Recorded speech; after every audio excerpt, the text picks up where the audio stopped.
Selamat pagi. Pagi, Bu.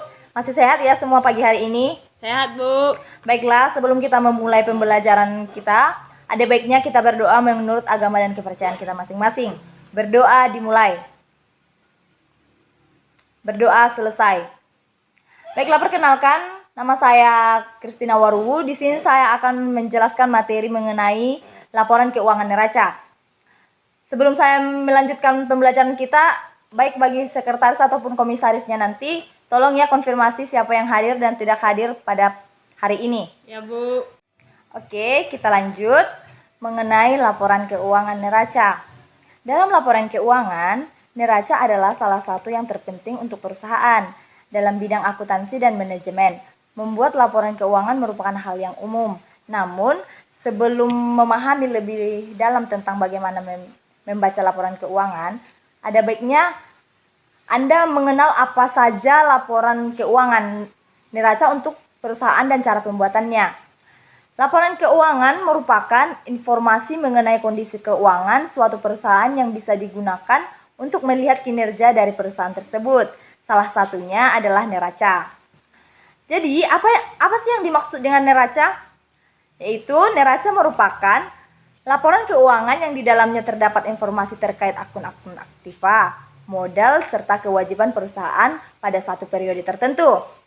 Pada umumnya, neraca ini terbagi dalam dua macam, yaitu bentuk vertikal ataupun yang disebut dengan staple, dan bentuk horizontal atau skontro. Nilai modal yang ada pada neraca, nilai yang tercantum dalam laporan perubahan modal. Pada laporan neraca, bisa memperoleh keseimbangan karena terdiri dari pendapatan dan biaya yang tercantum pada laporan laba rugi. Selain itu, neraca memiliki kegunaan untuk melihat apakah kondisi keuangan suatu perusahaan tersebut sehat ataupun tidak. Kita beralih kepada komponen neraca. Nah, jika menilik dari pengertian neraca, maka bisa disimpulkan bahwa terdapat 3 komponen penting pada laporan neraca, yaitu 1. Aktiva. Aktiva yaitu kekayaan dari perusahaan yang mempunyai nilai manfaat untuk masa depan seperti kendaraan, tanah, gedung, dan lainnya. Aktiva sendiri terdiri dari 2 macam, yaitu aktiva lancar dan aktiva tetap. Aset lancar merupakan aktiva yang bisa dicairkan relatif lebih cepat, artinya bisa diubah menjadi sebuah kas dalam waktu setahun bahkan kurang. Yang kedua, kewajiban. Kewajiban atau liabilitas terdiri dari beberapa macam, yaitu hutang lancar dan hutang jangka panjang. Namun, secara pengertiannya, kewajiban merupakan utang yang dibayarkan oleh perusahaan kepada pemberi pinjaman atau kreditur dan pihak-pihak lainnya. Lalu, kewajiban hutang panjang adalah kewajiban perusahaan untuk melakukan pembayaran dengan jatuh tempo lebih dari 1 tahun. Contohnya, pinjaman berjangka dan obligasi dengan jatuh tempo lebih dari 1 tahun. Lalu, kewajiban hutang lancar, yaitu kewajiban hutang lancar tersebut adalah kewajiban dengan jatuh tempo 1 tahun. Contohnya, utang dagang, wesel, tagihan, gaji, dan pajak yang perlu dibayarkan. Poin yang ketiga yaitu modal. Modal yaitu kekayaan perusahaan yang berasal dari pemilik perusahaan tersebut. Modal perusahaan bisa terus bertambah apabila pemilik menambahkan investasi di perusahaannya dan memperoleh keuntungan. Akan tetapi, modal bisa juga berkurang jika pemilik perusahaan menarik dana investasinya atau prive dan apabila perusahaan mengalami kerugian.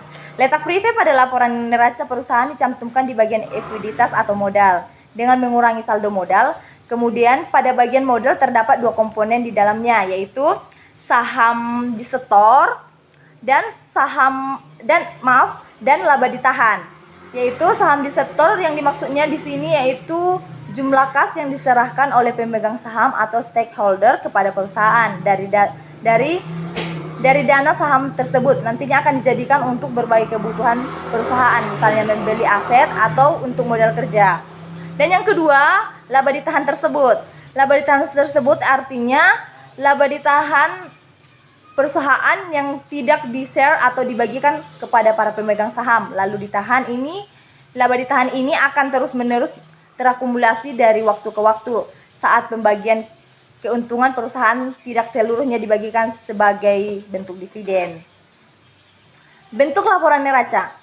Seperti yang sudah disebutkan ataupun dijelaskan dari tadi, bahwa bentuk dari laporan neraca ini ada dua macam. Bentuk laporan yang memanjang ke bawah disebut stafel, lalu susunan laporan neraca dengan bentuk ke samping dia menamakan skontro. Kedua bentuk ini bisa diterapkan oleh siapapun, namun ada yang harus diperhatikan dalam penyusunannya supaya bisa disesuaikan dengan jumlah pos akun yang dipakai perusahaan. Jika akun yang digunakan banyak, neraca bentuk stafel lebih efektif, sedangkan bentuk neraca skontro lebih mudah diterapkan di perusahaan yang punya akun dan jumlah nominalnya sedikit seperti bisnis UKM. Dan bentuk stafel atau report form. Neraca bentuk stafel atau biasa disebut dengan neraca bentuk laporan dikarenakan susunan yang berurutan dari atas ke bawah secara urut. Neraca bentuk laporan tersusun secara urut dari kelompok harta ataupun yang disebut dengan aktiva paling atas hingga kelompok utang dan modal paling bawah. Sedangkan bentuk skontro, neraca skontro bisa disebut dengan neraca bentuk T, yaitu laporan ini menjanjikan rekening dalam dua sisi, yaitu kelompok harta aktiva di sebelah kiri dan utang serta modal atau pasiva di sebelah kanan. Yaitu kita bisa melihat contohnya, inilah dia bentuk laporan neraca bentuk stafel, yang dimana pencatatannya itu berurut dari atas sampai ke bawah. Dan di sini kita dapat melihat aktivanya itu berada paling atas, pencatatannya berada paling atas, sedangkan pasifanya itu berada pencatatannya paling bawah. Bisa dilihat. Bu. Kira-kira seperti inilah dia pembentukan bentuk stafel. Sedangkan contoh neraca berbentuk skontro dapat dilihat seperti ini. Bentuk laporannya itu menyerupai T, yang dimana pada posisi sebelah kiri itu terdapat dengan aktiva dan posisi sebelah kanan itu terdapat dengan pasiva. Dan pada posisi sebelah kiri ini aktiva itu ataupun kekayaan perusahaan itu terdapat dua komponen, yaitu yang dimana ada aktiva lancar dan ada aktiva tetap. Komponen aktiva ini termasuk dalam komponen investasi pada manajemen keuangan perusahaan.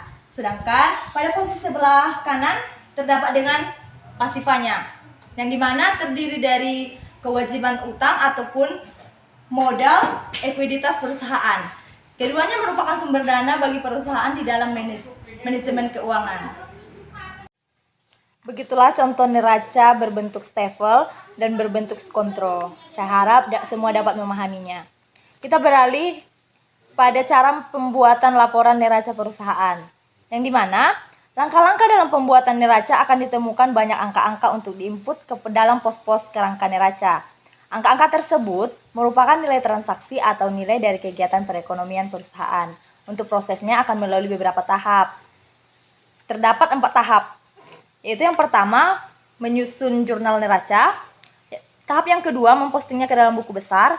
Tahap yang ketiga, membuat laporan laba rugi. Dan tahap yang keempat, membuat laporan perubahan modal.